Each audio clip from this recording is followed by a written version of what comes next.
Good evening and welcome to Be the Message, episode 3. Happy December. I hope you all are enjoying the change in the air and the winter and the shift of the seasons. And if you're not, we got a conversation for you tonight.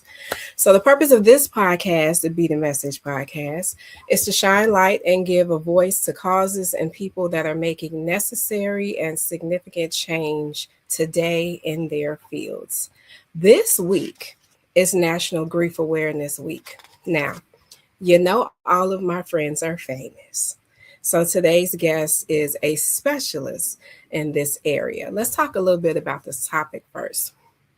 So, according to the American Psychological Association, grief is defined as the anguish experienced after significant loss, usually the death of a beloved person.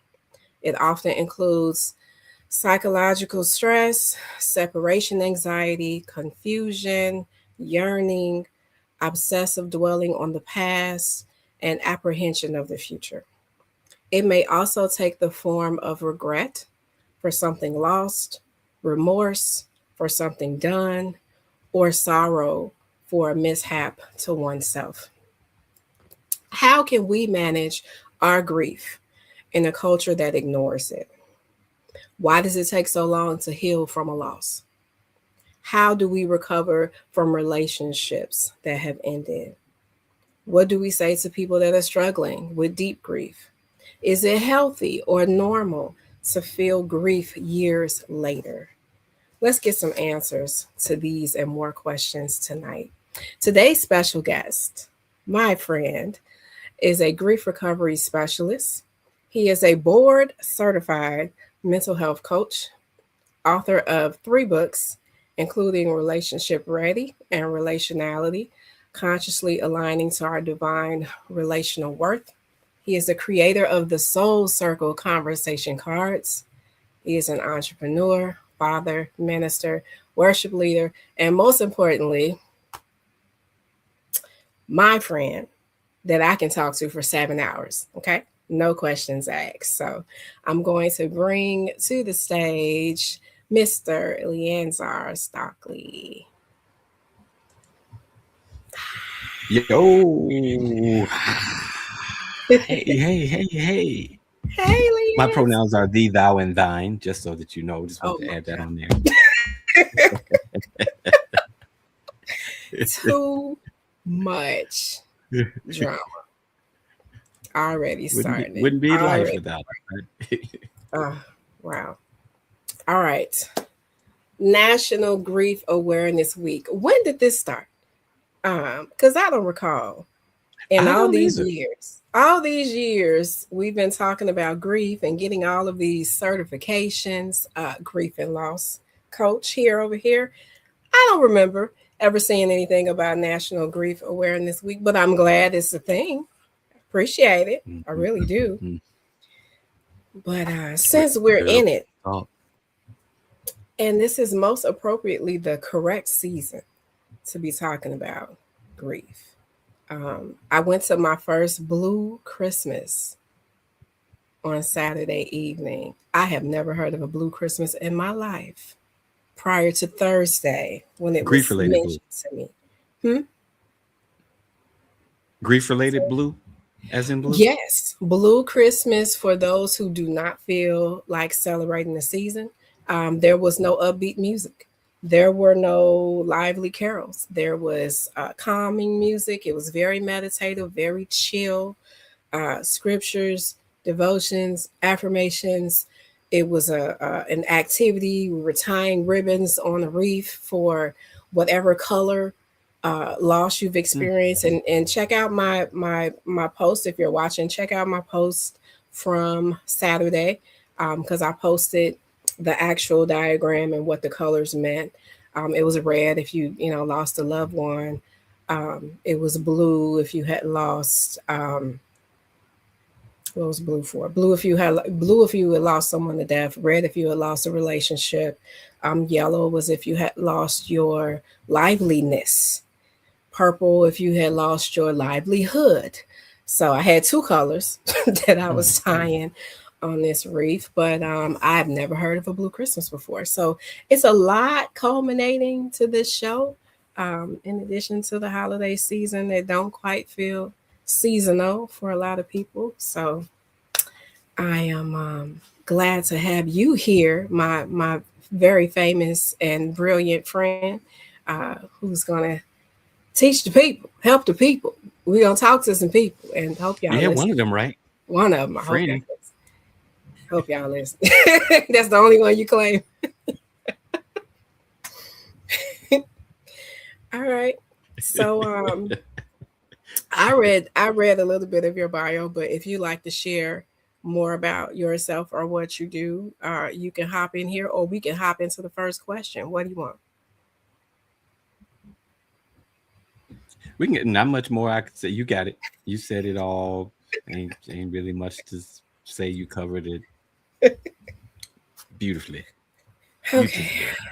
So Grief Awareness Week.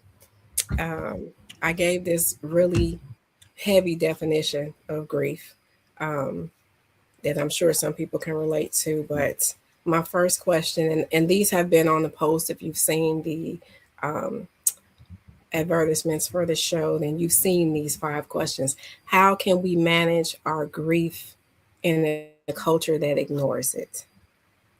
That was the very first question that came to me when I was ready to do this show. How can we manage our grief in a culture that ignores it? What say you? You start hot. I You do. really start hot when you come in like that. Um, because and I'm gonna try to keep it as concise as possible. Because there's a grievance that I have with the culture that ignores it. Mm-hmm. Mm-hmm. We already know the reality is that 100% of us are grievers. 100% of us are grievers of something that's going on, and so a lot of what we see in our society is people trying not to grieve, and so that's where the ignoring comes from.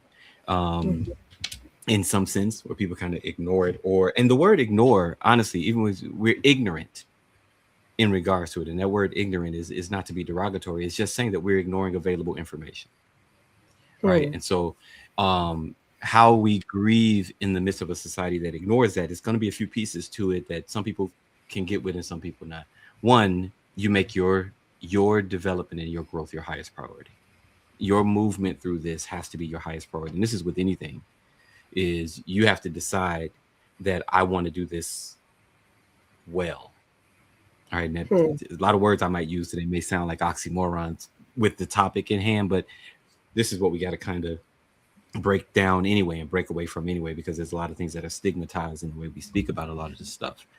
But it's like, number one, making sure that you've prioritized doing what you need to do to have your emotional wellness flowing well, regardless of the society ignoring it or not. Right. And so there's enmeshment to some degree. So it's like we're in the world. Right. So it's like not gonna necessarily get out of it. So we're gonna be affected by some things in some kind of way sometimes. But having that at the heart of it is very important. The other thing is um, getting the truth as to how to really navigate through grief. Getting the truth, because if we already know that society is sort of ignoring it, or Mm-hmm. not the best source for how to really move through it, I say get to a place where you actually get the true education on how to move through these things. Again, not looking for it from them. All right, but finding the trusted sources like we're doing here today, finding some trusted spaces where we can actually find out how to really truly navigate through the grief that we experience and the grief that we really truly feel. The other thing that I would add to that is do your due diligence, do your best due diligence to keep your heart from growing hard. Mm-hmm. Grief, we typically want to constrict.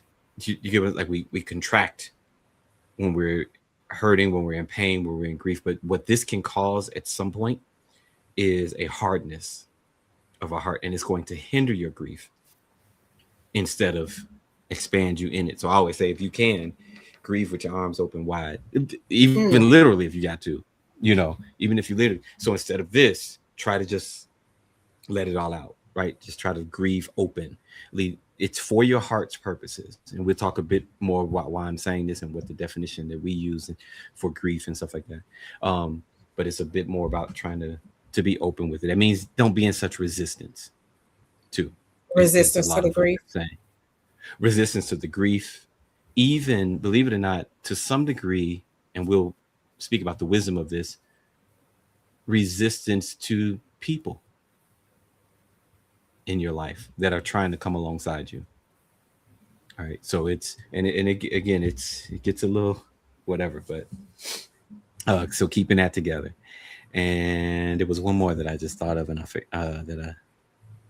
forgot what it is. I forgot what it was, but it'll probably come back. I'm You sure can it'll come comment. back. Sure. Now, Mhm. one of your many, many, many titles and credentials Mm, includes grief I got it. recovery. What? I just remembered it. I Okay. just remembered that whole piece of grief. There may be a measure. Now, again, I know everybody that's grieving don't want to hear this part, but in a world that's ignoring it, and so how do I still grieve in it? There's a measure to which you will have to teach as you learn how to do it, as you learn you and how you move through grief. You have to teach the people around you how to support you in that grief. So the griever teaching Right? people how to best support Unfortunately, them. yes, and That's that's a why that's the hard last one too. ask when you're in the It's middle of very it. much a hard ask. Very much a hard ask when you're in the middle of it. And that's why also for those that are listening that are not in the middle of something very heavy right now, just hold this in your heart, because you can also start doing this stuff before do you know what I mean? Some big thing come to play. But a lot of this is, it's the same with anything that you're going through, and really, and when I'm saying teach, what I'm saying is being at a place where you can expose what's happening in you, right? And telling people how to walk alongside you. Not telling as in you're rejecting everything, but just kind of like, people don't know because they don't know what you're experiencing. They just know you're experiencing the general grief, but they don't know how it affects you. So it's almost kind of like an intimate teaching, more of an intimate teaching, kind of like Mm. allowing yourself to be seen with what's happening in you. Two things happen with this, believe it or not, if we can do this in a way where you don't get too much of an attitude in the middle of it. One, you are actually educating another person on how to walk with somebody in grief, at least how to walk with you. All right. The Mhm. other thing is, by you doing that and having that conversation with them, you're also releasing. You're also Mm. kind of releasing and moving through your grief by saying, this is what's going on with me, and this is the kind of support that I need. You're actually learning how to, in the same beat as you're teaching, in the same beat, you're also starting your processing and pieces that are important for you to get the release that you need.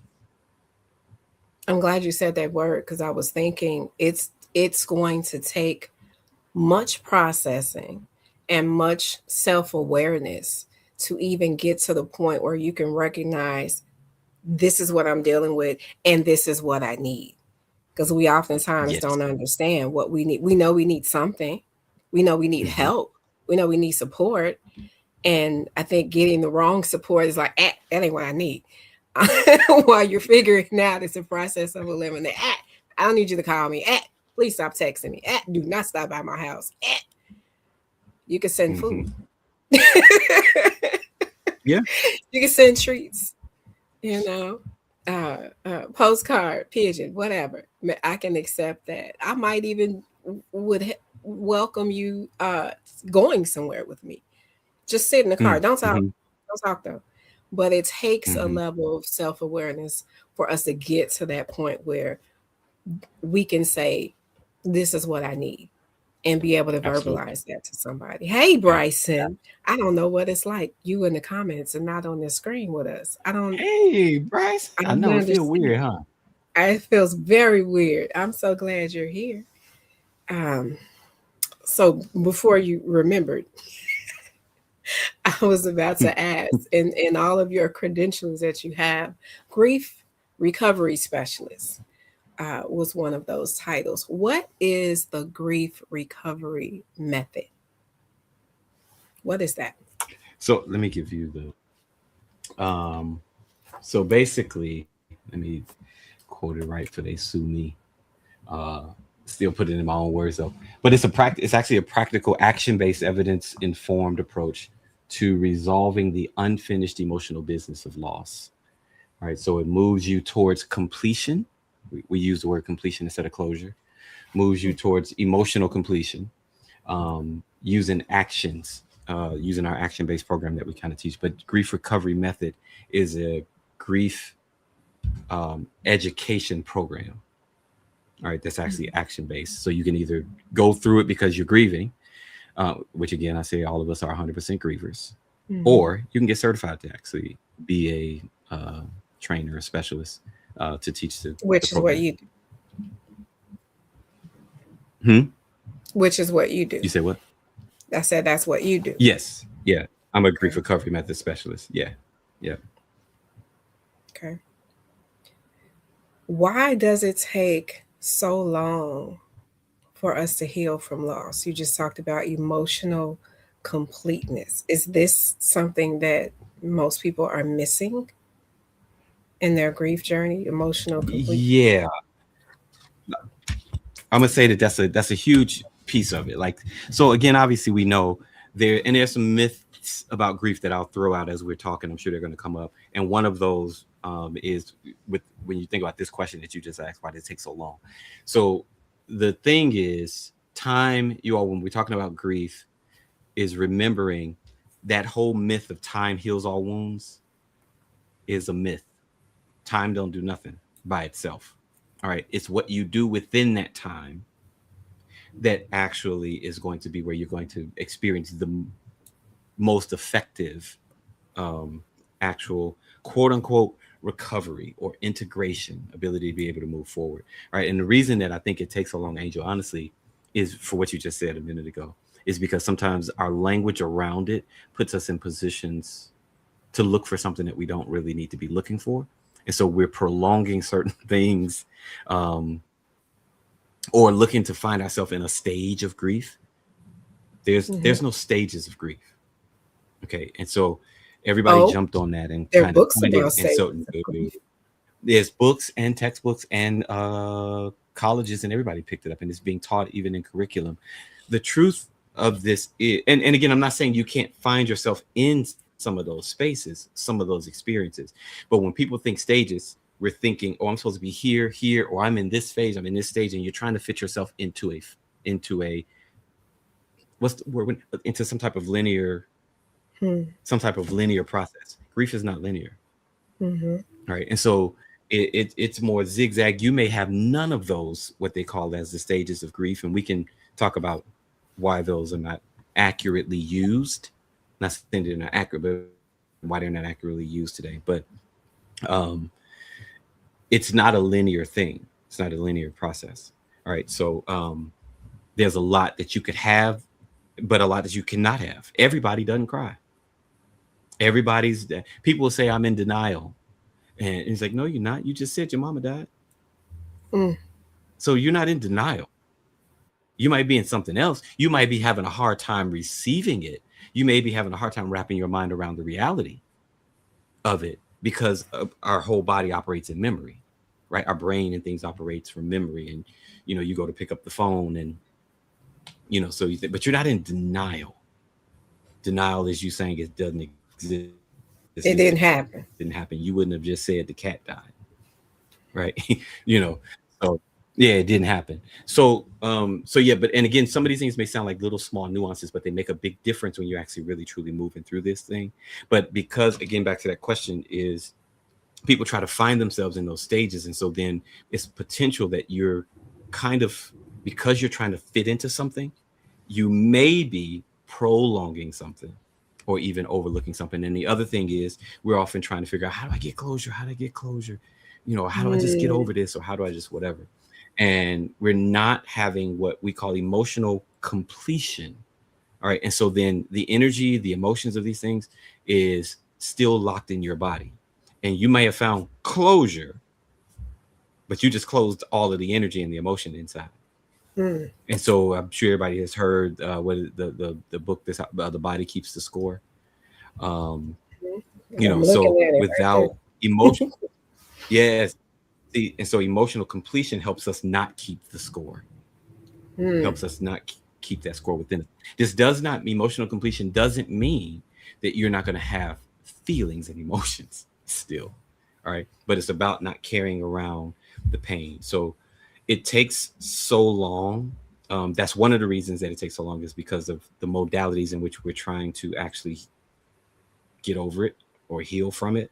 Mm-hmm. The other thing is, a lot of times we don't have the right tools, right? And this kind of goes along with that one. We don't necessarily have the right tools. It's kind of like we use the example in grief recovery that sometimes you're trying to paint a room with a hammer, and so it's, you might get some color on the wall. It might not be the best job unless you're real artistic and be like, oh, this is a work of art. But it would be much better if you actually grabbed a paintbrush, a paint Mm. roller, or the actual things that you need to actually paint the room. And so those are some of the things that we outline with the grief recovery, is having the right tools. And part of what I just said in that first answer is a part of that, is making sure that we're debunking any myths and things in regards to it, so that we're not trying to lock ourselves into that space, and it's holding us somewhere where we're either beyond or not even at, you know. Um, so that's kind of like, I think, a key piece. And then the last thing that I'll say in regards to why sometimes it takes so long is we got to understand that when we're grieving something, this is an indication that you've loved, whether it's a person, whether it was a city you lived in, whether it was your animal, your pet, um, whether it was a relationship that didn't. We have to remember, all right, we are sponges, first of all, in some sense, by design. All right, the brain, your brain, literally, let's just use a person as an example. Your brain literally creates a pathway specific for that one person, Hmm. for that being. And so, however long you've known them, however long they've impacted you, for however long there's a whole pathway in your brain for this particular person, or and incident. So it's like you'll see the example I like to use sometimes is like with the amputee. A lot of times they get an arm cut off or something, or a hand cut off, but the brain don't really know it or don't remember it, in that way. So it'll still send nerve endings in that direction or whatever. And they reaching for a glass and they can't pick it up because they don't have a hand there anymore. And so neurobiologically, all right, these things are challenging to work through, and because our body, our our being, let's just say our being, is looking at how to integrate this. We have language around get over, Hmm. and even get through, and that is accurate. Get through, we get through, we continue through, I should say. But ultimately we're integrating the experience. We're not locking in the emotions, but integrating what has happened. My life has changed. My life is forever changed, and what I do with that information is now different. That mama's not here no more. It's now different that my dog Bentley's not here no more. You know what I mean? It's like, so it's really figuring out how to actually integrate that. And so that process of, it's almost like you're learning yourself again. You're learning yourself now with this new way of being, this new information, this new whatever. So that can take a while Hmm. sometimes for people. No specific time, Mm-hmm. but it can take your time, Your time. whatever your time Um, is. Bryson asked a question. She said emotional completeness versus emotional closure. Time does Okay. not heal all wounds. During doing the work regarding grief and healing does, correct? Yes. Time doesn't heal our wounds. And so emotional completeness, just a little quick thing on that, is our emotions come up. Our emotions happen within all of us, right? Emotions come up, and our emotions are a signal, right? They're a signal, messenger, whatever, right? So they come up to deliver a message and something for us to actually process. When we don't do that, we suppress it, we push it back down. And so the cycle of emotional processing is interrupted, it's stifled. And so we're not going on to completion. It's supposed to come up, event, emotions come up, they give us some type of message, most of the time, some type of message. We acknowledge that message, We integrate what we need to integrate regarding that message, and we say goodbye Hmm. to that energy. This is whether it's happiness, whether it's within, it's not just sadness. All right. So it's our emotions, period. That's just the nature of how they're supposed to flow through us. All right. And so I call it our emotional wellness flow. When I'm with my clients, we talk about the emotional wellness flow. And so that flow happening is your completion, is getting to the place where you're emotionally moving into emotional completion. So awareness of the emotion. Um, I got them somewhere written, but I gotta probably. But it's like the awareness of the emotion. You want to make sure you have that's going. Um, some expression of that emotion. There's some type of expression that we want to have. Regular. I'm not saying these in order. Yeah. Being able to acknowledgement, or when I say expression, it's acknowledge, or how do you want to work it out? So like you see some people say I'm going to the gym. Some people say I'm going to paint. I'm going to whatever. So expression in that sense as well. But and again, I'm not saying these in order, but emotional regulation, because we got to, that comes really right after awareness. I'm aware of this emotion. I regulate myself. What does regulate mean? It doesn't mean get rid of the emotion. Regulate means ground myself for the wind, ground myself for the waves, ground myself for the roller coaster. So it's more about grounding yourself so that you can navigate and respond to the emotions, not get rid of them, but so that you can respond to them. All right. So that's a huge piece. And then there's co-regulation that comes into play with our supports and all that other stuff. This is all a part of your emotional wellness flow that leads to some completion. And I'm missing one in there. Uh, what I said expression, or I said awareness, grounding as far as regulation, some form of emotional expression. Oh, the Management main or one. expression. I talked about the co-regulating, and then emotional nourishment. This is where you actually give yourself some breath, some breathe. I've been doing a lot of emotional work. Let me go do something that's going to just, you know, Mm-hmm. help me. That feels like it feels nourishing. That could even be a conversation. It can be anything, you all, these things, as long as we Yes. know that that's what we're doing. And then the greatest one of all, I say, is the emotional processing and the integration. A lot of times we don't process our emotions to the degree that it integrates in a way that keeps us integral. Now, what does And the what I mean by integration look like? the integration is where the message, the emotions came up as a signal, right? So it came up as a signal, as a message. What message I take away from that is the processing. What message did I take away from this? And is that message leading me in love, or is that message leading me in fear? Mm-hmm. All right. If it's leading me in love, you're going to find more completion. If it's leading me in fear, you're still going to kind of be locking some things inside yourself. Right. So, and that's also the integration, the processing and integration.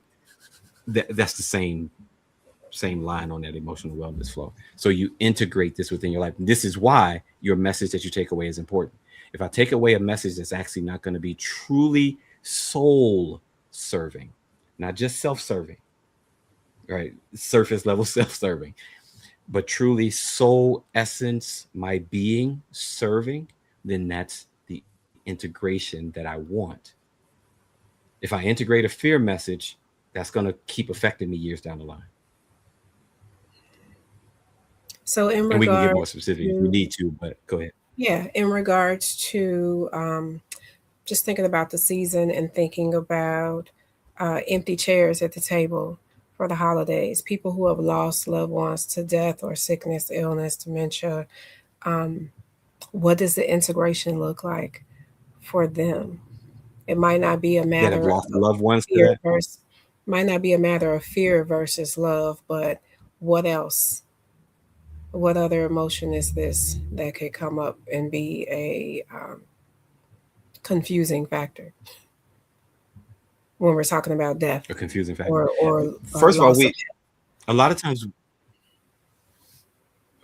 a lot of times we confuse the emotional message anyway. Right. So say for instance somebody died from dementia or whatever in our family. And so then we think that the only, oh, I'm just sad. What is that sadness telling you?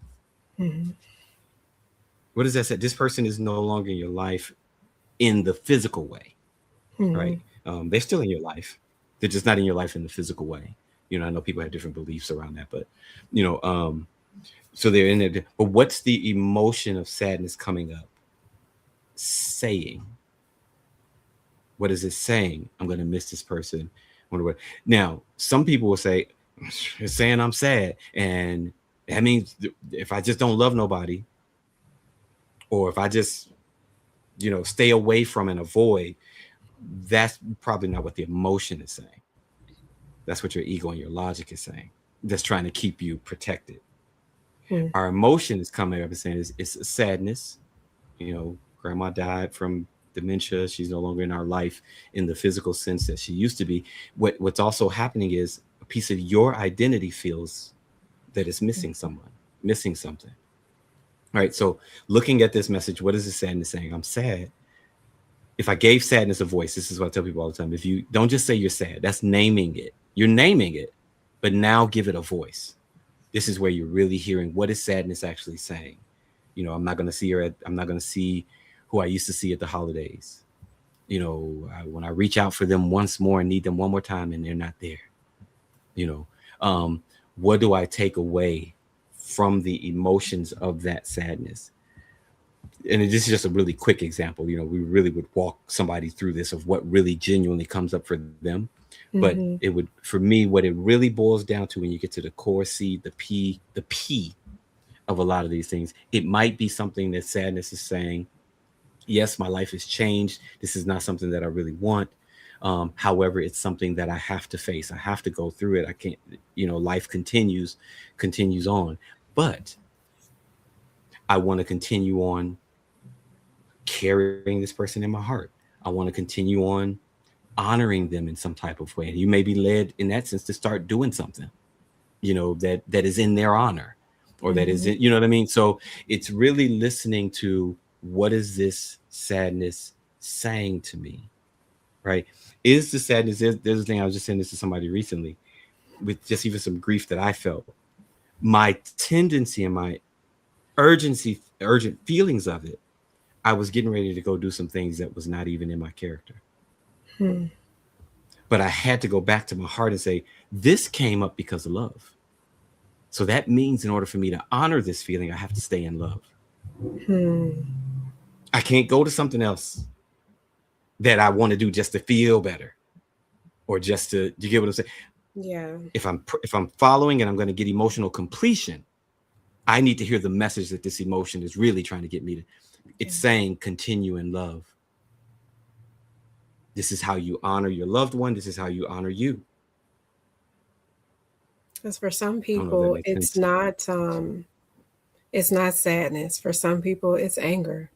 For some people, Absolutely. it's Absolutely. abandonment, And you know especially what for anger is spouses. at the root of those? And anger at the root of those is usually there's an unmet need, or there's a Mhm. need that you're worried about now. There's a, something, this person is gone and I needed them, Mhm. right? Well, what did you need them for? Now, you Mhm. can break it down. And again, I know this sounds like a lot of processing, It and is. that's why we literally take people through the grief recovery method is the actual if it's a group, an 8-week program that we actually really walk you right through it, one by one, 7 weeks if it's one-to-one with a specialist, you know but it's consecutive, and there's homework. I mean, it's reading and things that you actually have to really do. But I haven't had anybody that hasn't been grateful for the process, and not felt measures of completion after having done it. So it's a lot to think about. And I don't want anybody to get discouraged by hearing me say all of these things. These are pieces, some things we catch as we go, right? So don't get, you know, don't shut Mhm. down because it sounds like a lot. Because also the things is, some things sound like a lot when we're discussing it. But when you've learned to integrate this as a part of your being, it just becomes a way of being. It's a part of your way of being. We had a couple of But comments. that anger piece, go Mm. ahead with that. Mhm. Yeah, go ahead. What about the anger? I was gonna say, with the anger and some things like that, sometimes it's pointing to, there's a need or a value here that was, something was something has been shifted with it. And so Mhm. when we come to it, sometimes the message, the emotion is just coming up to just say, hey, it's just pointing us toward our value. It's pointing us toward what our need would have been, right? Or what our need is in there. And so then we look from that space and say, do I still have this somewhere? Do I just have to learn a new way to do this? Since that person is no longer here to be proxy for it, how do I still honor this, and what was between us? How do I honor this? And here the angers are very appropriate. Don't nobody want to lose something that they had. It's okay to be angry about that, right? If somebody Mhm. takes something, that's fine. Yeah, we're angry. That's saying no, something took mine, or something was in my space, or something is, and so it's just we don't want to be reactive to anger and dishonoring Mhm. the heart. Mhm. That's another reason why I feel community is so important in these situations. And even with the first question, how do we manage our grief and culture that ignores it? You It's very difficult when you don't have community around to support you, because in that case, when you're experiencing anger and feelings of abandonment, if you were a spouse and you lost a spouse, if you have children, there's a support that's missing, there's help that's missing, there's another person, another body that you need, and somebody has to step into this void, this space right here. Same with the parent, or with the child, even with the pet, you need something in that place, and it's not a replacement, but it is something to fill the hole. Oh, And community is what mhm. that's for. Somebody just to sit next to you and acknowledge your grief. And oftentimes, the ignoring of the grief makes it even worse to go through it, Makes it, come out of yeah, it, move around it, navigate it, whatever. Um, yeah. you Let me give comment. you, just because you mentioned that, what I actually said to let me give it, and just what to the group, just so that people can write this down. So that Hmm. whole navigating what I said previously, but this is something that I shared in a group one time, how we kind of move. It was a question similar to that one. You name it, making sure we're naming what's really happening. What's really happening, y'all? We got to, a lot of times when you're talking about emotional things, you got to be specific as you can be. Don't don't worry yourself, but be as specific as you Hmm. can be. But name it, find witnesses. That's what just made me remember to look at this, Find because you witnesses, said community. community. Witnesses to your heart, witnesses to your Hmm. soul, support groups, trusted people. That's where the co-regulation piece of when I was talking about the emotional wellness, that's where that comes into play. We need each other. We were designed, we typically were, so one of the myths of grief is grieve alone. That's a myth. We think we're supposed to grieve alone. That doesn't mean you don't want moments by yourself, but it's saying don't go at the whole thing alone. Know that you got somebody you can pick up on the phone. Know that there's somebody that can actually come give you a hug. You get what I'm saying with that, right? So it's Yeah.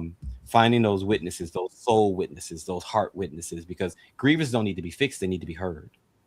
And whatever heard means for them. So that may not mean a whole bunch of talking and whatever, but it just means seeing for what's really happening with them.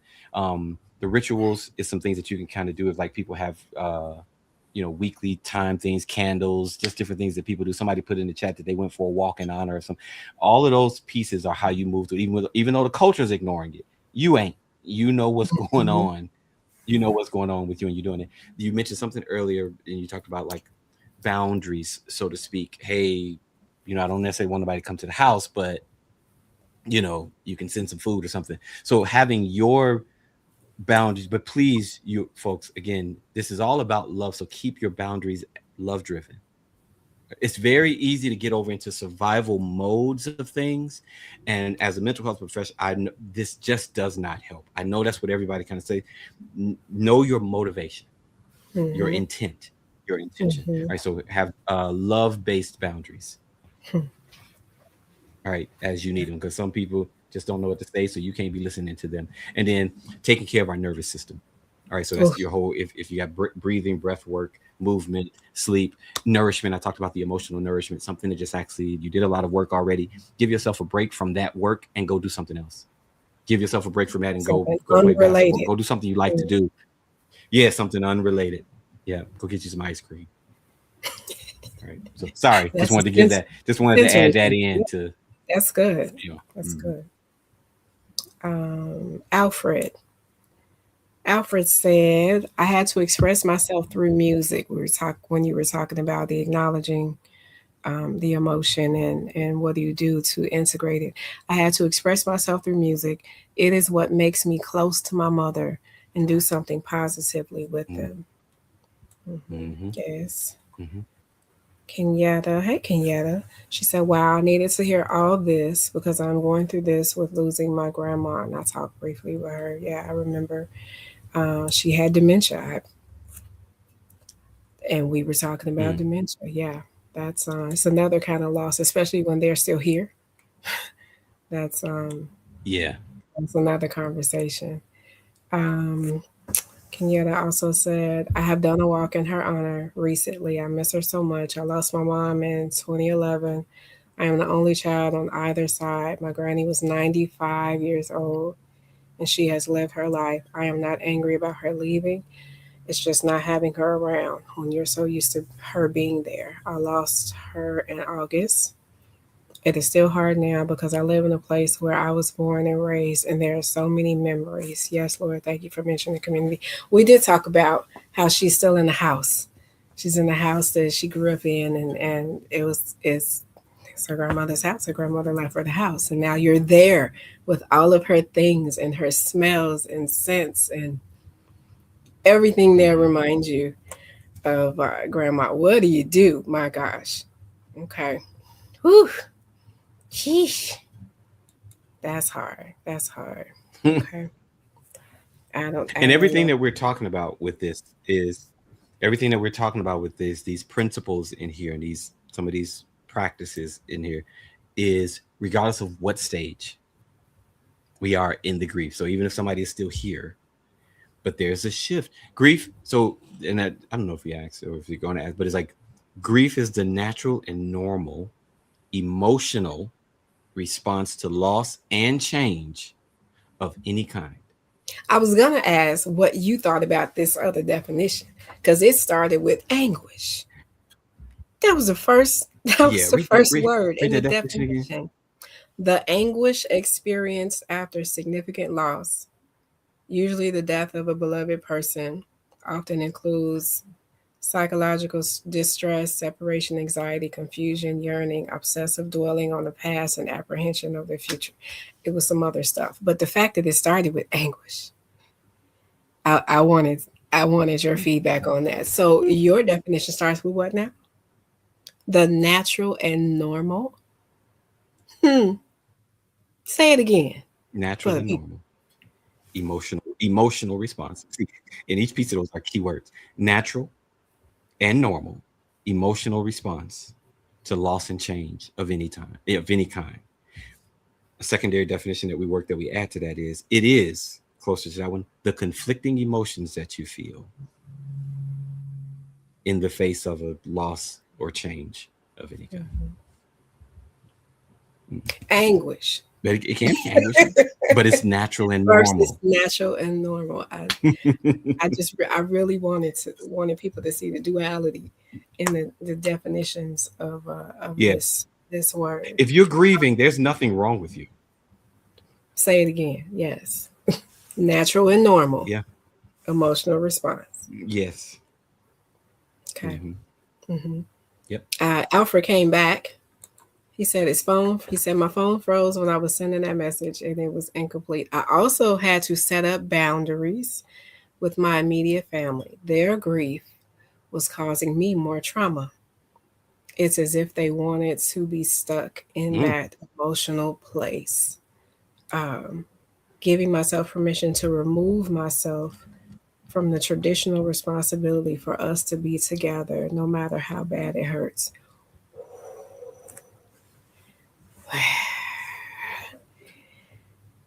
I'm sure there were a He lot said of people something who wanted interesting to in there too. remove themselves from Thanksgiving dinner this year um, Yeah. and couldn't or didn't feel like they were able to. Ah, I gave Hmm. myself permission to be removed from from a Thanksgiving dinner. He Um, mm, he's he said something key in there too, where he said, It's as if they want to be stuck in the emotional place. Ah, Let me explain to you why people do that. mm, They feel guilty if they don't stay in that emotional space. absolutely. Because if I'm not sad, did I really love them? Did I really care? Because if I'm not sad, you're going to judge me because how have you moved on? You've moved on already. And I'm going to judge me because it also says what you think about yourself and how you think about others who do that same thing. That's right. Do you feel it's like, oh man, they mama just they cousin just died and they whatever. They have So they having a it's celebration. a lot of stuff that is coming from the ignorance that right, or you still crying. Mm, And so the thought is some people will literally say, I want to keep this feeling. And there's a little distortion in the way that it's stated, but it's like they feel I want to stay in this space because if I stay in this space, that means that I let go.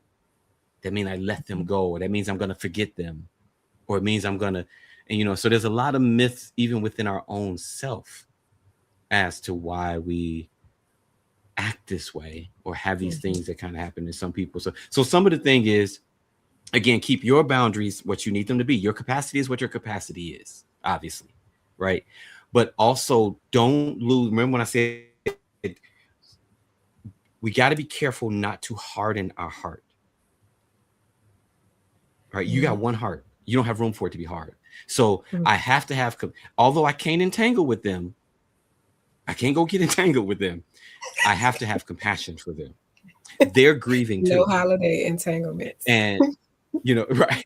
They're grieving too. And they're grieving in the way that to them, that's the only thing they know.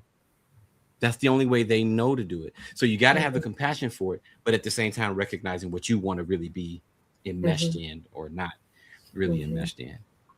Mm. Yeah. Hey Tiffany. She said that boy is good. I like that. I think she's talking about your definition. Alfred said I did I didn't just make it up. Yeah. he said I did just that, removed himself. Yes. Um, Yeah. Tiffany Sometimes you said have I to. have definitely been there with someone whilst they were grieving and they wanted to be stuck there. Mm. Yeah. She said some of it is attention seeking because they want to Hmm. place blame. My gosh. Alfred Somebody got to said, go to jail. yeah. My gosh. Alfred said, and I love my mother more than anything. I still cry, I still hurt, but I keep moving the way she would want me to. Hmm. Hey, Hmm. Tamika. Tamika's here. She said, hello, beautiful people, blessings. And they don't want to deal with Hey. the way they treated her. Okay, now we're getting into family business. Alfred, look at Al.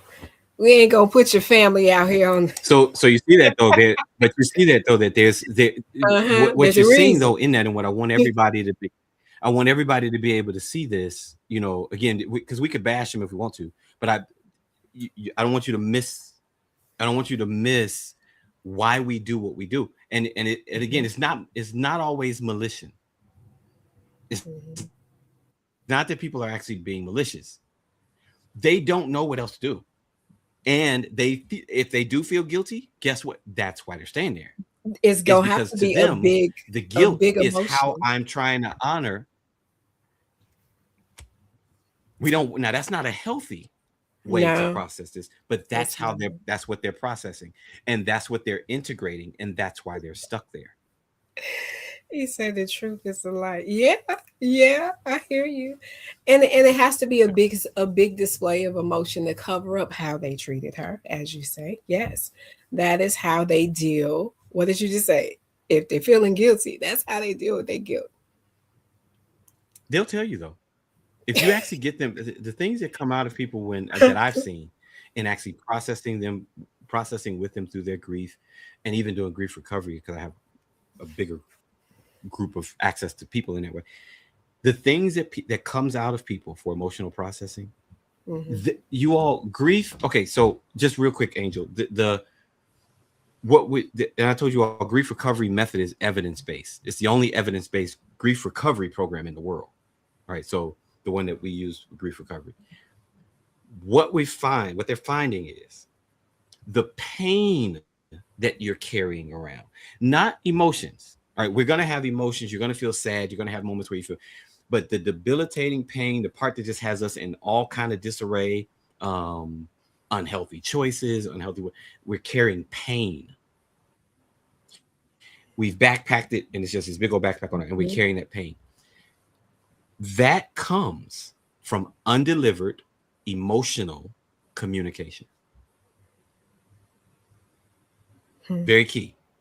It's what you're carrying is undelivered emotional, not just information or communication, undelivered emotional True. communication. Communication. So if somebody's carrying guilt, that means that what you're carrying is somewhere where you didn't show up as you should. If Mm, that's what you're saying, because sometimes people say guilt and it's not really guilt. So again, all of these are individual situations. You got to walk with somebody to see what's really going on.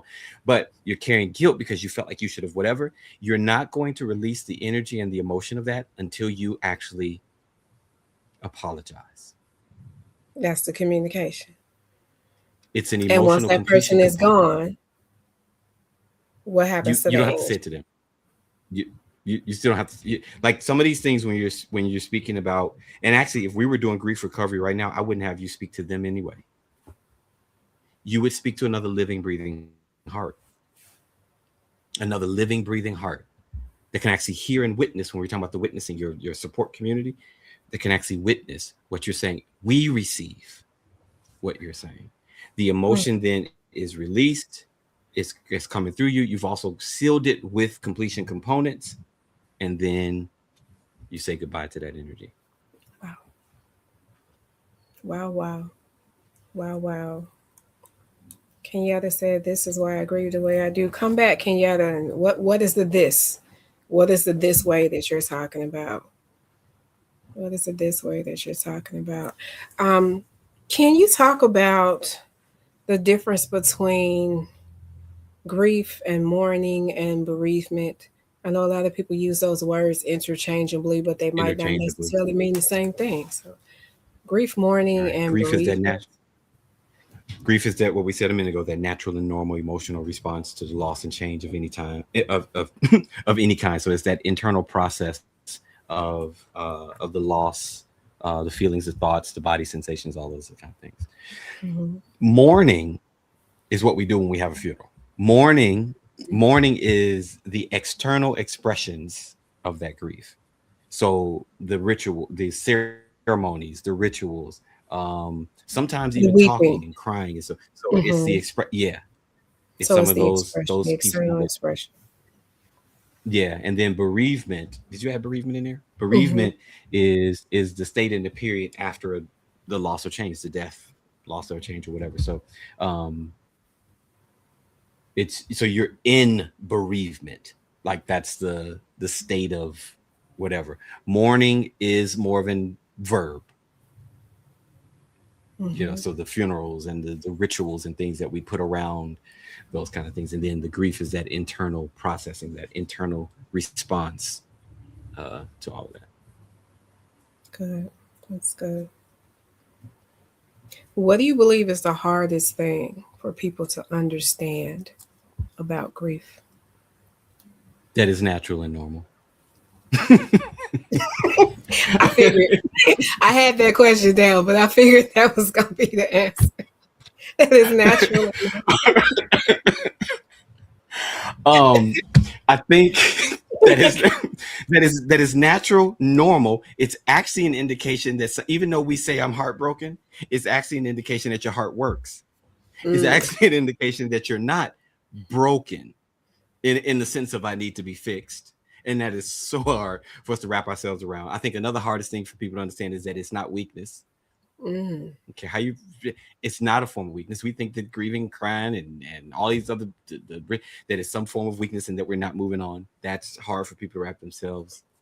It's hard for us to really just kind of wrap ourselves around. And then the other thing that is hard for people to really truly understand, I think, is that what I said earlier about like it's not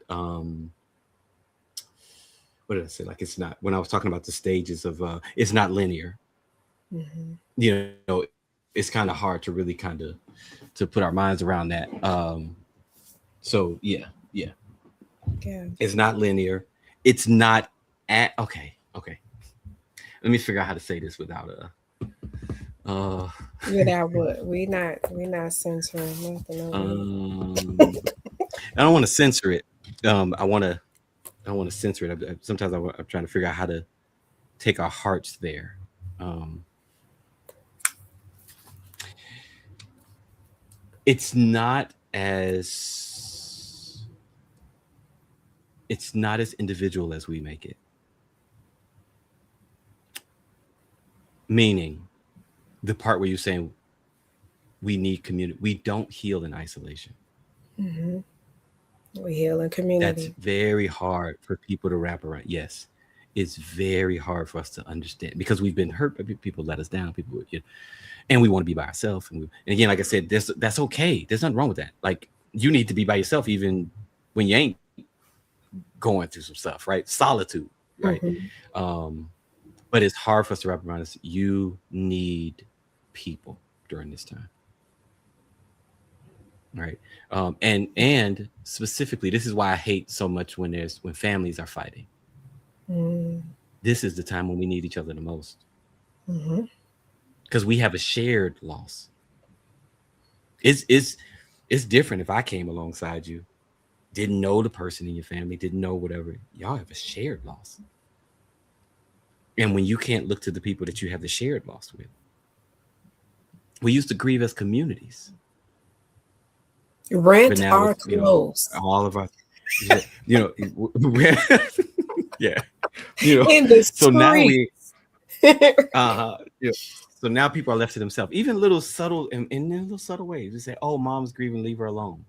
Mm, So mhm. here again, here's that myth: grieve alone. Yeah. But it actually prolongs our true wellness in navigating grief. Why do you think we're so uncomfortable with other people's grief? Like I like how you Because it just made reflects our that own. reference. She's grieving. Leave her alone. She's grieving. Why are we so uncomfortable with It somebody points else's us to our own. distress? It points us at our own. It's that whole thing where it's like you're having to face your own potential for grief, your own um, eventual mortality, your own. This is also why people say when people are grieving, they say, "Oh, I'm sorry for your loss." Mm-hmm.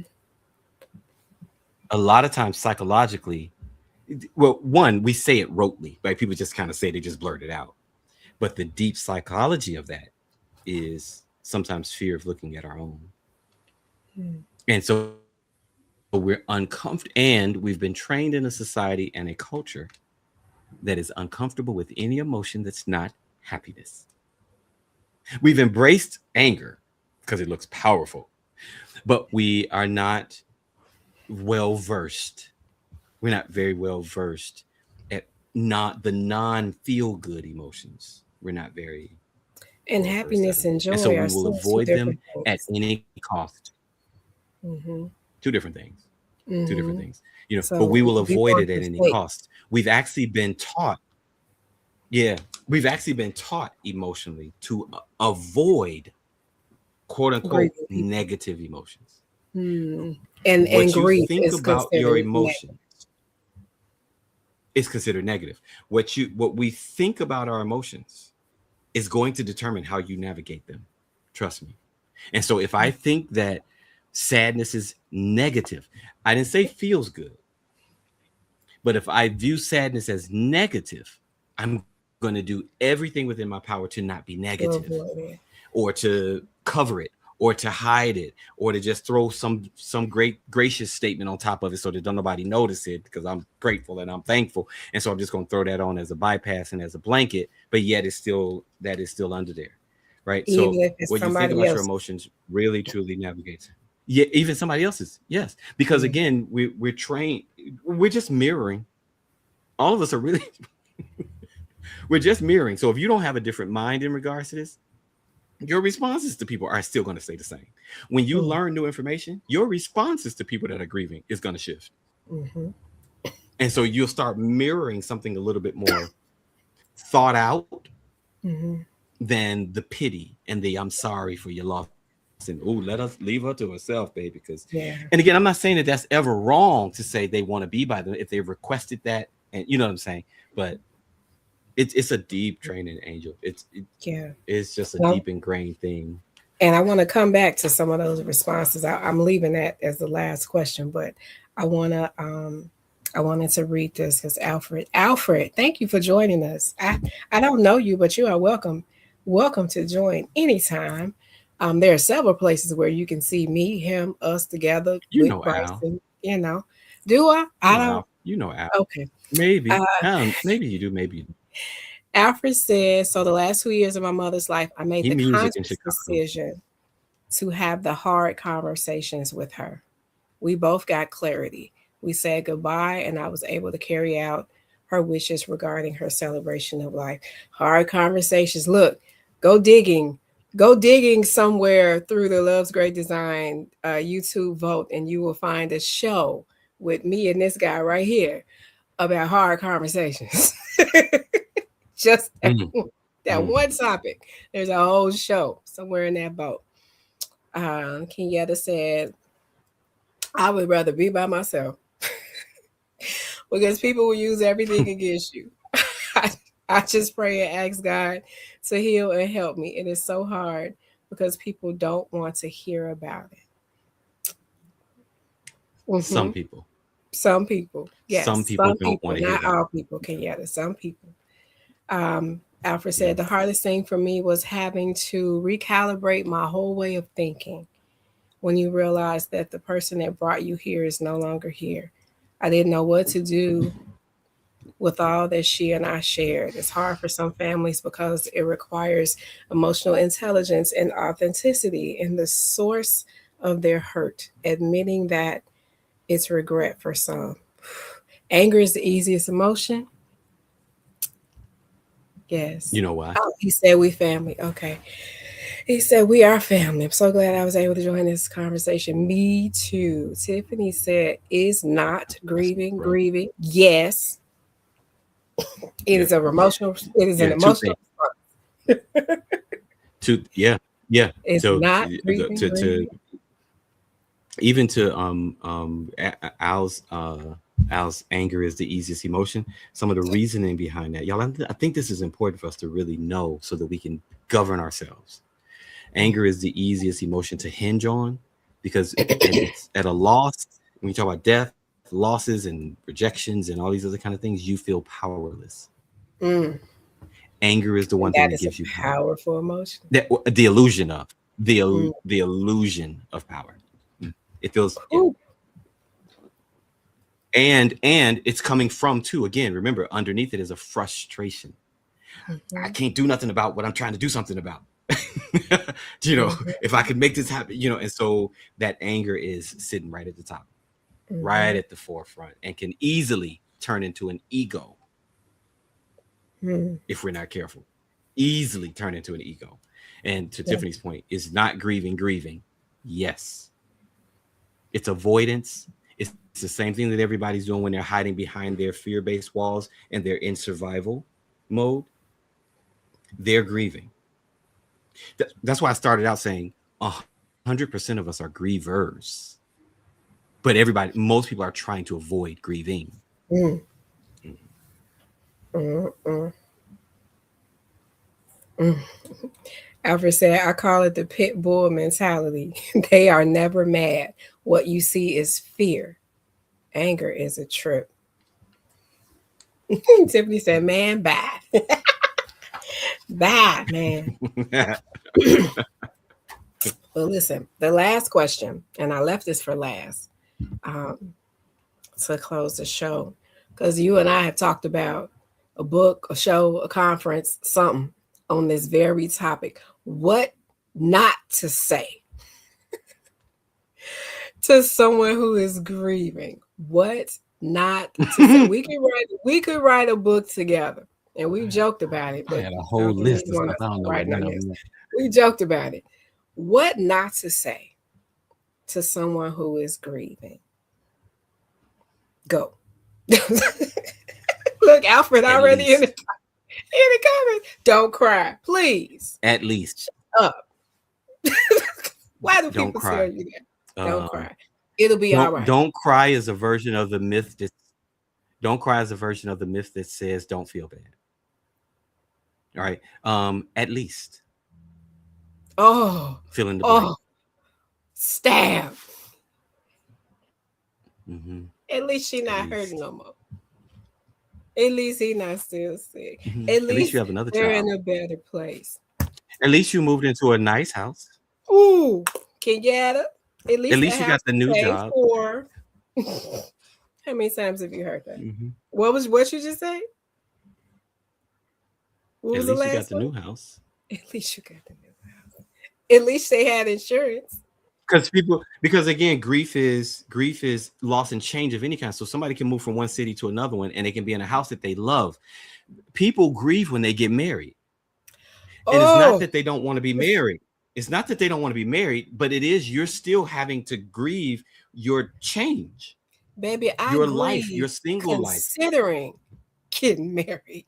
I'm grieving. I'm grieving the Even that, consideration.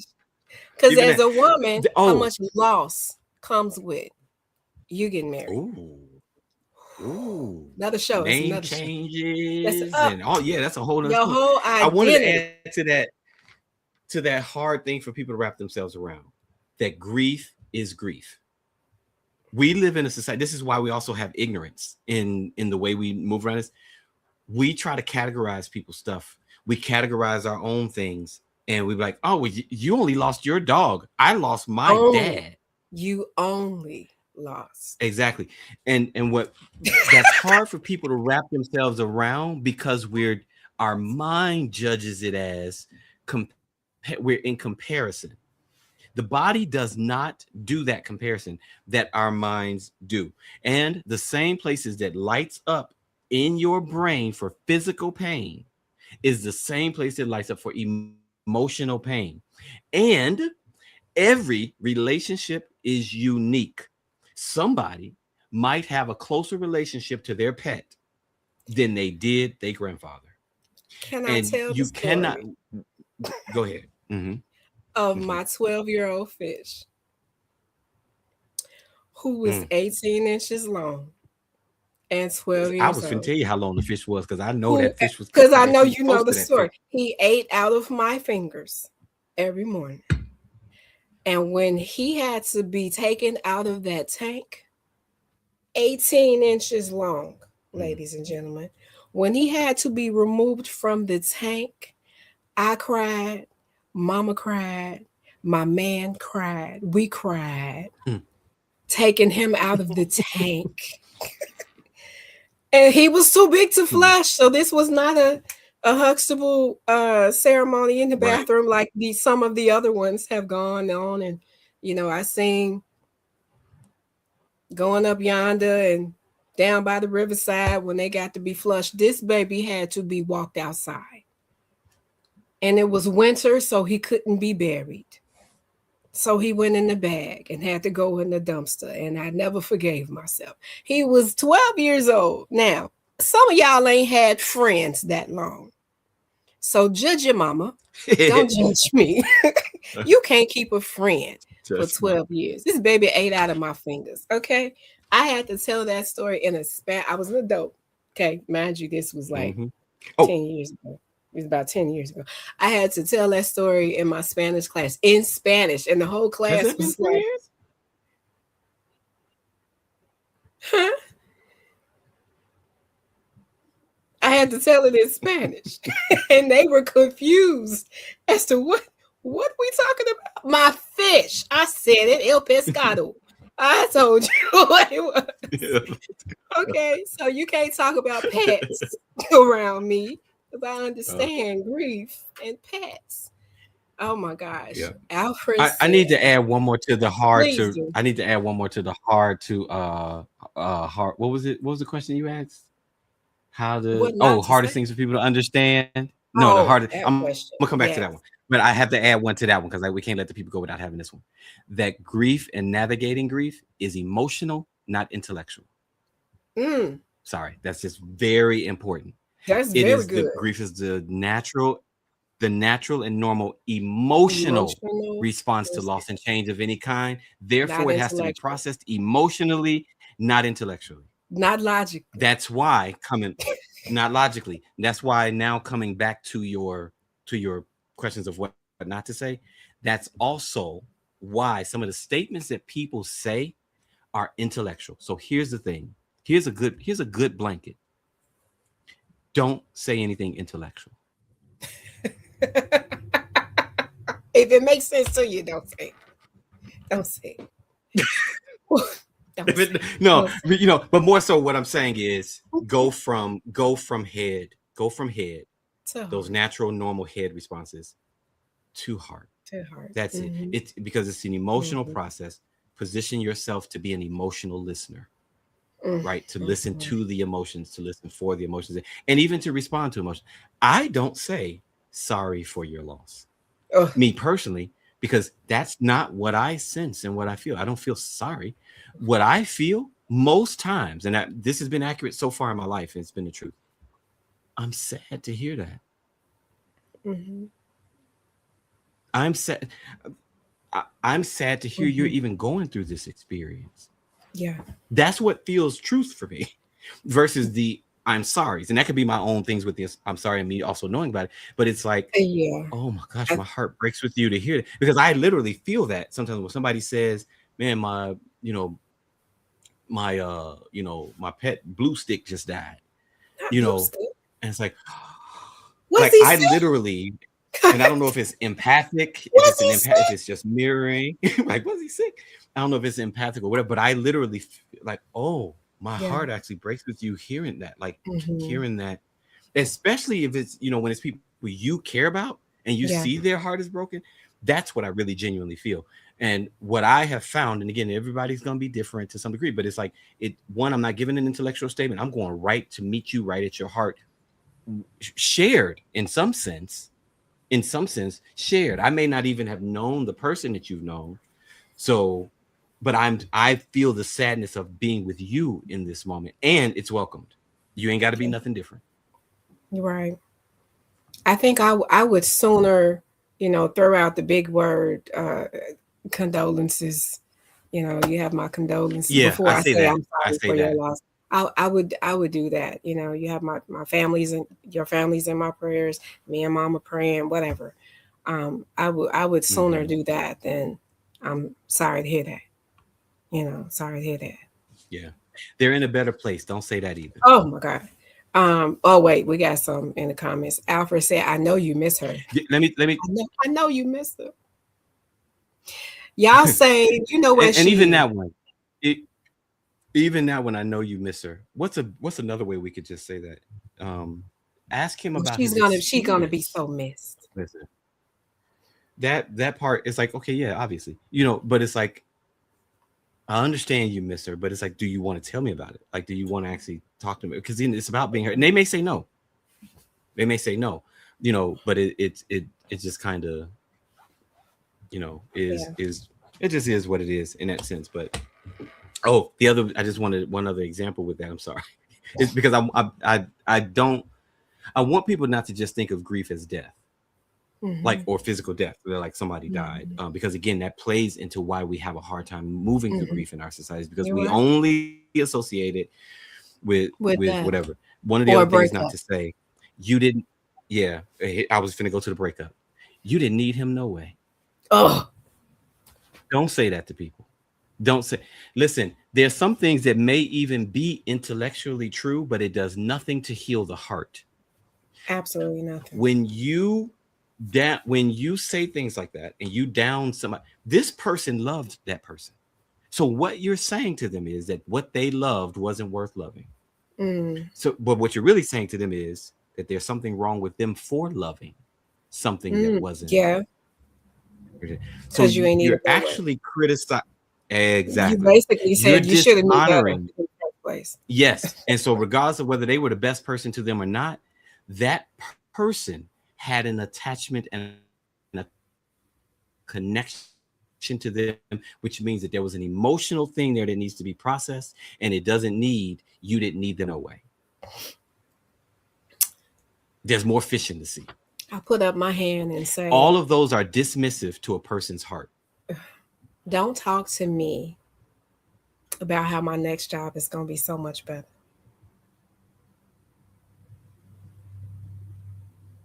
Because I loved my job.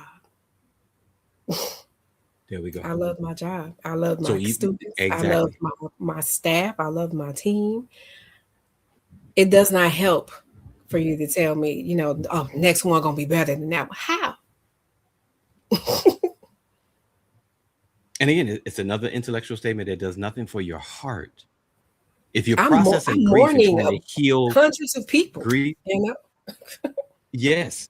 And it's like, and so if you're trying to heal, and again, it's like this is just the biggest thing, Angel. We got to drill this into folks. It's the emotional response to loss and change. So it has to be processed emotionally, mm-hmm. not intellectually. The Mm. Lord giveth and the Lord taketh away. That does nothing for my broken He heart. didn't take her. No, good grief. He needed another angel in his He heavenly didn't choir. need That does another nothing for angel. my Oh broken my, heart because oh my I, gosh. I needed the choir member to feel the tenor section, and God then took him to heaven. We still was down here singing. Do you know what I'm saying? We didn't even finish the song, and God just took it. Alfred, Alfred said, "You save. You know where But she people is. mean well. They Maybe do mean well, but we hope they went you somewhere. Maybe I do. I know for sure. I don't know. That doesn't bring me comfort. Um, I know you were tired. What? I know you were tired to having to deal with all of that. God gave you peace. I know you were tired having to deal with all of that. God gave you peace. Tiffany said, "I'm you finna know what dump will y'all." be You a gonna good dump anchor us, point? Tiffany?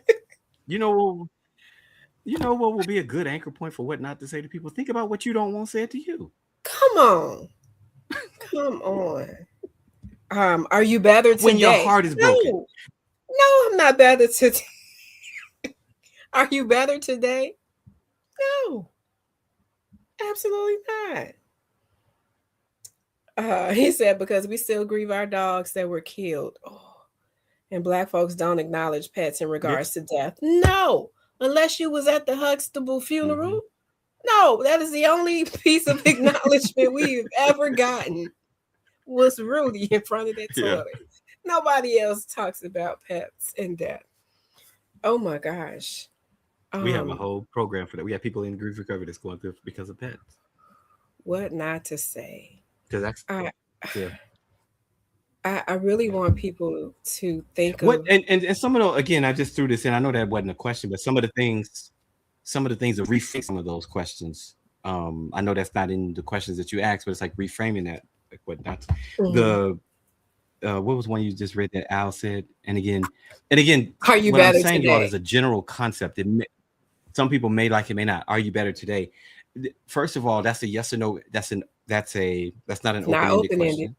question. All right. So, but the other thing is just kind of like, tell me about how you're navigating today. And again, that's if they're open to that. Right. So all of this is based off of the container of the relationship. All right. So if you don't have a relationship for that, whatever. But it's based off the container of that relationship. Mm, Tell me about how you navigating it. Are you okay talking about how you're navigating it? Anything mhm, you want to kind of share with how you're navigating it? Not, are you better today? mhm. Because that Exactly. also is a pressure. Yeah. It's an implication that I'm supposed to be better, and that I wasn't, like that my tears reflect not better. I Right. hear people Because say it it's all the not, time. remember, Oh, I it's cried not all day healthy. today. It's, Not healthy, yeah, not that's how people normal think, right? And so, sign of weakness. yeah, So are you better absolutely. today? So I've had a lot of people say, "Oh man, today was hard because I cried all day," and so I feel like I went backwards. What? No, no, no, no, no, no, no, no, no.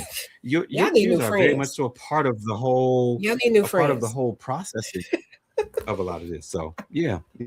or you Yeah. need to teach your friends how to do better. So so Better hopefully friends. people kind of catch that. Hopefully people can kind of catch that too, other than just knowing what not to say. Hopefully they can catch how do I actually say what I'm really trying How to do we say, like reframe those really words coming from the heart and from the heart, heart? heart reach hearts. Yeah. Um, Tiffany says she Yeah. was. If it's truly there, She's don't be past fluffing tense, people. So if it ain't there, then talking about people in past she tense. was what? She was anything. Oh, she was so sweet. Oh, She she was was so sweet. She the was. best alto we ever had. Alfred said Yeah. my best times were when my friends would say, "I love you and I am here." You got good friends. They will end up being mad at you for giving an opinion on their feelings. Um, People are weird. As fuck. Yeah, it's like people when they say you look nice today. Like I don't look nice every Yeah. day. Yesterday, I can't tell you. You Um, look crazy right. yesterday, but I saw you today you look yesterday. I nice. don't know. You said something I wanted to go back to and just acknowledge this in talking about the missing you, or she'll be missed, or I know you'll miss her. And the way you reframed it was, if you want to talk about her, is it something you want to talk about? I have a family friend named Kenny. Hey Kenny, I don't know if he don't follow me, I don't know, but I'll tell him I shouted him out. But he comes to every family function. He was so close to my West Side cousins that I thought he was one of the cousins when I was little. But he's a friend of the family, lived Mm-hmm, on the block. mm-hmm. He was family to my cousins. And I see him every funeral, every party, every anniversary, every holiday. I see Kenny. And Kenny remembers my brother. And we had a conversation a couple of years ago, when I said something about how, and I've mentioned this to a few other cousins, every family function. If you know me, you know my brother passed in 2000. 2000. So it's been 25 years. Every family function we have, I still look for my brother to come in the door. Still. I still kind of, Mm-hmm. I know he's not coming in the door. I'm not loopy, but I still expect my brother to walk in the door because this is family. This is where we would be. And I mentioned that to Kenny, and he was like, I was just thinking about your brother the other day. And he started telling me a story, and I was like, I wish somebody would talk about it. And he kind of looked at me like, what? Mm-hmm. I said, nobody talks about my brother. If I don't bring him up, nobody Mm-hmm. talks about my brother. If you think of stories, you remember stories. Do you have my number, Kenny? Here, and every time I see him, Kenny, you ain't call me. Kenny, you ain't call me. I'm waiting on you to call me. It's been like 3 years at this point since we had that conversation. But talking about somebody is healing. And most It people, is. just like you said, we try to avoid any negative emotions. That's sadness, that's grief, that's mourning. Are they still bereaved or whatever? We're not gonna do that. Mm-hmm. But my brother died 25 years ago, and I still look for him to come into the family function. And I would love for somebody to mention my brother. Man, if your brother was here, man, he'd have ate everything over here on the table. Something, some Mm-hmm. remembrance. And that's the one guy, that when I see him, it's like, you ain't call me. You've been thinking about my brother. It's just this little thing that Mm-hmm. we do now. But for some people, that's all they want. It's for us to remember. Ask me Yeah. about my fish. How many fish you got now? One. I got one. It was five in there, now it's one. I don't know. They all have names. They got personalities. They, whatever. But for people who don't have pets, they don't care. If you know me, you know I lost my sister earlier this year. Thanksgiving was weird. Mm. What's even more weird is I never wanted to go to her house for Thanksgiving. But the fact that that wasn't even an option, It wasn't even on the table as an option. Uh-huh. wasn't even on the Yeah. table. And it's like, ain't got to worry about that. But kind of feel like that's But where I should have but been, also Or I should mm-hmm, have at least mm-hmm. been arguing about, nah, I ain't going. It's like Mm-hmm. that Mm-hmm. wasn't even a conversation because we would go for Christmas, we wouldn't go for Thanksgiving. We would be invited for Mm-hmm. Thanksgiving, but we never really wanted to go. I don't know. It's you know, holidays are weird for people, but for those who lost jobs, It is. I'm not working where I was working last Christmas. My entire schedule is different. Right about now, I would be getting Christmas wish lists get together for hundreds of students and making sure they get at least two Mm. things out of the three things they asked for. This has been my life for 7, 8 years, you know, and this is the first Christmas that I'm not making dreams come true, you know, so it's awkward, you know, but those are different types of loss. You know, if Losses and changes. I Mm-hmm. was working with the organization I used to work with, we'd be planning our fashion show for January, top of the year. What or Mm-hmm. holiday show would have been coming up, or what are we doing right after the new year? We'd be getting ready to interview models, you know, and do auditions and all of that. And that's not what I'm doing. So I like when Alfred talked about he had to recalibrate his whole life, and his whole schedule. I am steadily recalibrating from friendships that I don't have, and organizations I don't have, and pets I don't have, and jobs I don't have, and people that ain't around. It's like, my gosh, and we're supposed to keep going Mm-hmm. and not acknowledge it because culture says keep going, ignore it, Keep going without acknowledgement. hustle, Yes. keep Yeah. hustling, Yeah. right? That's what we're Get supposed over to it. keep doing. But our hearts They say, buried. You buried. remember, acknowledge, interact, The. Yeah. integrate, recalibrate, Yep. all these other things we're supposed to be Yeah. doing. Yeah. Um, You're literally remembering. We remember the person, and even if you think about remembering, reattaching, that's part of that integration. As we remember them, moving yeah. forward, you keep that integration in the honoring kind of way alive. Hmm. Yeah. Yeah. Alfred said, he said, I feel that watching the door, watching the phone on the holidays. Yeah. Yeah, I'm sure. Talking about her in this situation is so good. I get to get it out. I'm glad you were here. Hearing you talk about it lets me know I'm not alone. Nope. No, we're the abnormal ones over here. We are definitely the minority. We are the normal minor. Minority. Hey Sean. Sean said I have a slight sense of guilt having to had put my dog down to sleep back in September. There is sadness that he's gone, but also a bit of relief since I don't have to see him suffer. But also I don't have to follow after him and take care of him anymore. Is that bad? Very understandable. Mm-mm. Yeah. It It's goes the back so. to me talking about Thanksgiving. It's like, well, ain't got to Mhm. argue about And it going goes nowhere to no more. But a whole it goes person to is too when you talk about the remember one of the definitions of grief is when you're faced with the conflicting conflicting. emotions that come through a loss and a change of any Yeah. kind. And so it's like there are people who have been in abusive situations Oh, and they got out of it, they got a divorce, but they still feel attachment. yep. Oh, why do I even want them? Why do I still want to be? They weren't even good to me.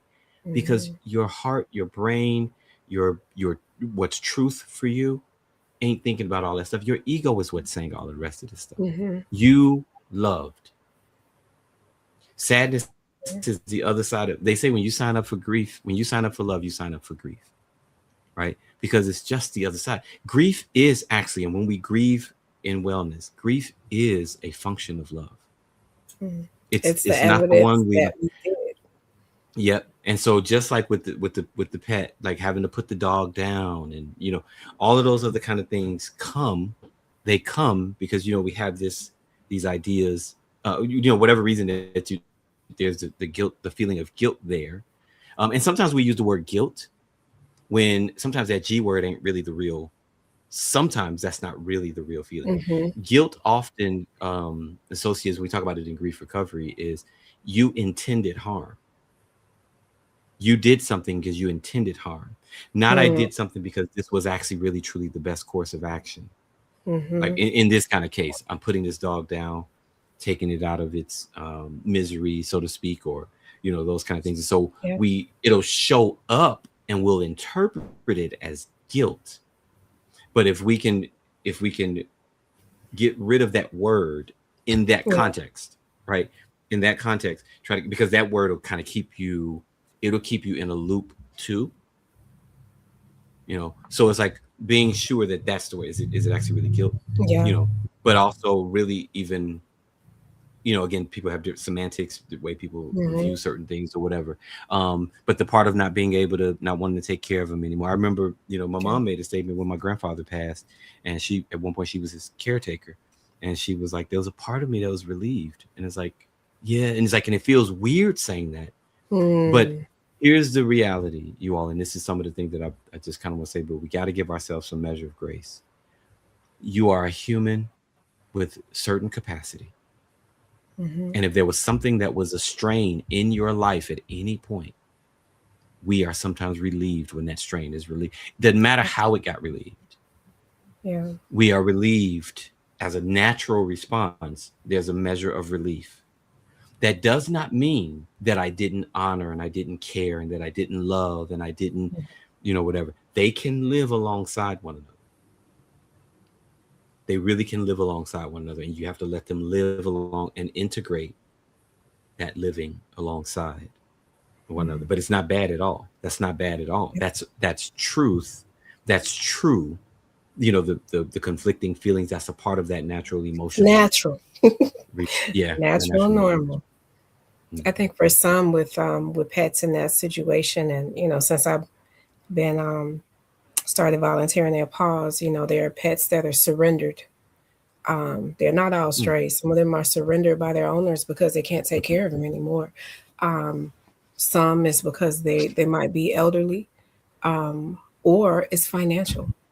You know, they cost money. They have the same illnesses and conditions and diseases and medical emergencies that humans have. And if you don't have tens of thousands of dollars, um, because the baby needs surgery, sometimes the best thing is to do, um, is to find somebody who can, take care of them. So that's, Mm-hmm. where animal rescue, would step in. And we got pets who are there, who've been in the house all their life, and now they in the cage because they had to be, given up, surrendered.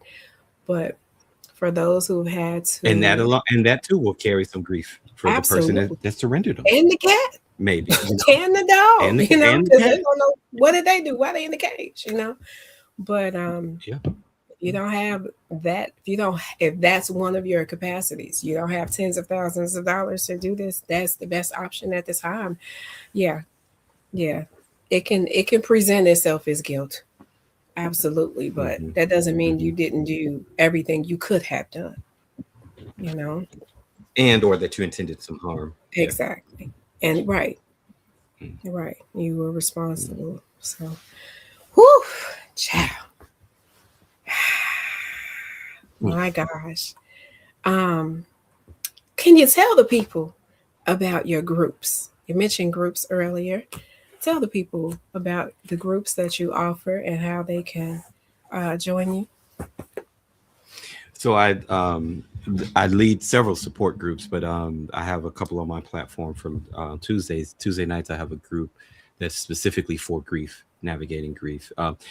Currently has been called dealing with the loss of a loved one, but we may shift it to just grief in general, um, and just kind of navigating through it. Again, having the support of other people that are going through similar things or going through a loss. It just makes a huge difference. I also do audio groups for a place called Circles, and I can't tell you how much those people, just even through audio, talking to each other, and have formed a whole community and have found some of the healing that they can't find in the world, with the culture that's ignoring.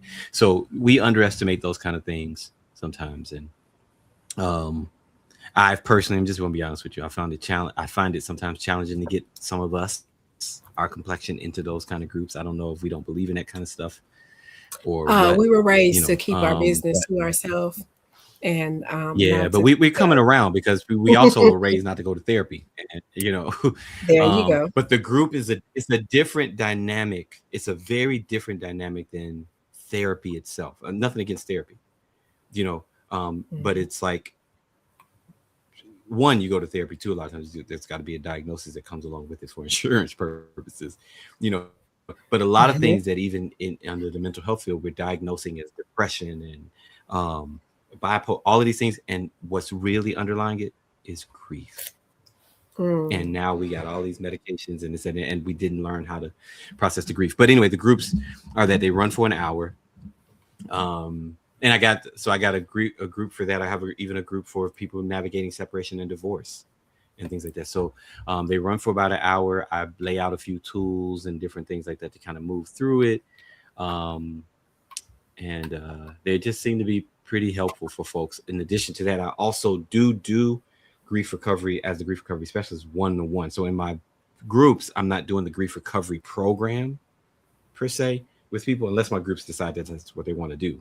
All right, because again, like I said, that's a little bit more of a commitment to each other and going forward. But also run grief groups. I'll probably be launching one sometime at the top of the year for grief recovery method. All right, to learn the grief recovery method. But that's, y'all, this is what I do, so that ain't free either. With the grief groups that I have ain't free. They're like Mhm. $97 a month. Um, but that's For the month, for less the than whole 20 month. dollars a week for the whole month. Okay, Yeah, not bad. and we usually just ask. I usually ask people for at least a 3-month commitment, because again, you don't come to group just to get support. You're also giving it. So Mm. if you just pop in and leaving and it's people's hearts are already open It's a there, and I community. consider that holy ground. Exactly. And so it takes a minute first to get yourself acclimated to it, and then obviously when you're there, you start to kind of you're there to get support but also give support. Yeah. The grief recovery method, like I said, I'll probably be putting something out to do a virtual group on that. I got to have a group of people though. Well, I don't have to have a group of people, but what I'm talking about, maybe a group of people.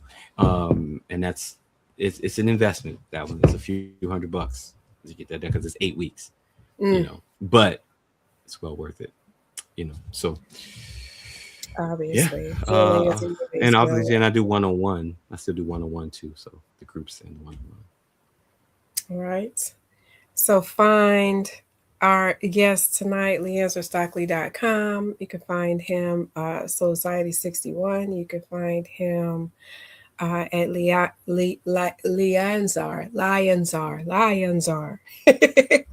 Got to say it Yeah, don't like find it's me there spelled. though. Find me at Soul Society LeAnzar. 61. Find me at Soul Society 61, because you find me at Lions Are, you might see something you don't need to see. So You find me at might, Soul never Society know. 61. If you need some holiday gifts, go to underneath.com. underneathbyzar.com if you need some Yeah. special holiday gifts. Don't go in there if you ain't grown. So let me tell you. If you I ain't said grown he's and an mature. entrepreneur. You got to be at least 29 and a half to go to underneath by 29 and a half. okay. But definitely check him out, LeAnzarStarkley.com. He got books, he has merch, he has groups, he got clothes, he got stuff. Okay. Thank you to our guest commenters this evening who engaged in conversation. We saw Bryson, Alfred, Kenyatta, Tiffany, Tamika, Sean. Who else I missed? I think that was it. We had a few people. Um, but thank you for sharing your stories of loss and healing. We don't take it lightly. Thank you for opening your hearts and being able to just be honest about your feelings, your emotions, your journey through grief. We appreciate you being here and sharing with us tonight. Um, I'm gonna say goodbye to Mr. Stockley. He's gonna head over to the green room, but before he leaves, uh, Words of wisdom. Any words of wisdom that you would like to leave our audience with? Just want to give them three references for like what we talked about today. So like this one is when, oh shoot, I got this thing on, but maybe nope, that ain't working. That ain't Nope, working. it's not That, working. no. But anyway, there's books, When Children Grieve, for adults to help children deal with death, divorce, pet loss, moving, and other losses. We have to. The reason that we have an ignorant society is because we aren't teaching our children. We weren't taught, and so if we continue not teaching them how to grieve, how to navigate their grief, we're going to keep having an ignorant society. All right, so helping children with loss is a good book. The other, what we were talking about, y'all can't see it right now because of the background thing that's on there. But navigating through, the Grief Recovery Handbook. A lot of things that I talked about, I did not give today. I did not give you all the recovery components. That's why you got to be in the program for that, or whatever. But we gave you some really good stuff in there. But it's all outlined in here too. Just so that you all know that that's there in regards to, you being able to kind of activate that for yourself. All right. And then the last one is, there you go. That way y'all can see that book. All right. So it's a little purple book for Grief Recovery Handbook. Okay. And this one is the one for when children, helping children grieve. And then the one for pet loss. All right. So I don't know if it shows too good because of the lighting, but anyway, there's one for pet loss too. So a Grief Recovery Handbook for pet loss. The only words of wisdom with this is, you all, we all are 100% grievers. Honor your heart by actually taking the action-based steps that you need to take to grieve well. I know, again, it sounds like oxymorons in the same sentence, but there is a wrong way to grieve. All right, a lot of people say, you can't tell me how to grieve. You can't tell me how to. Yeah, there is some things that you could do that is not going to actually be helpful. And so that's what I mean when I say a wrong way. It's like there's some things that are not going to actually help heal your heart. All right. And so honor your heart, honor whatever it is, whoever it is that you've lost, by actually healing, and moving. And again, healing doesn't mean you don't have emotions still. My brother's been dead 30 years and I still have emotions. Some days it brings tears, so it's not a matter of how long somebody's been gone, but I don't feel like I'm carrying the pain of my brother, being gone. So it's like, it's a difference that comes in that. And the last thing is, be kind. I'm not saying this just to throw fluff out there. I'm telling you, how you navigate through your grief is going to make a huge difference. And if you mean to everybody while you going through it, and you're hardening your heart, you're not giving your heart the soil. And I know people say stupid things. We talked about the things of not to say, but please give folks some grace for your sake and for theirs. Nothing grows on stony ground. And so if you're going to pull through this, you have to guard over your heart to keep it from hardness and to keep it from evil. And so you want to keep it, again, we grieve with our arms open, all right, so that we can allow for whatever needs to come up and out to come up and out instead of to get locked in. So Awesome. Thank you. Thank you for joining me this evening on Be the Message during this very necessary National Grief Awareness Week. We had our special guest, grief recovery specialist LeAnzar Stockley. Uh, ah, thank you. Thank you so much. I know they got much out of that. Hi, Sarah. Thank you for joining us. Thank you so much. oh, Sarah. Hey, Sarah. You know Sarah. You I know know Sarah. that. I know that, Sarah, Sarah. go back and watch the replay if you I know weren't in that, here. Sarah. You might have been watching and not talking. And for any of you who, if you did get something out of this, please share it. If you can, share it with someone else. Share it on your page so we can get the people together, so that we're not the only ones out here. Not the only ones out here grieving properly. We want to make sure Everybody knows the truth about grief. She said, I will. Yes. Thank you, Sarah. All right, LeAnzar. I'll see you in a minute. Thank you All so right. much. Love You're you. welcome. You're Talk welcome. to Love you you too. in, give me Thank two y'all. minutes. Two All right. minutes. I'll be out. All right, And folks. put those books in the comments if you can. Okay. You can All right. type them in the comments while we're here. All right, ladies and gentlemen, stuck it in, stuck it out with us for tonight. I didn't know we were gonna be on here that long, but we had some information that needed to get out to the people. So National Grief Awareness Week.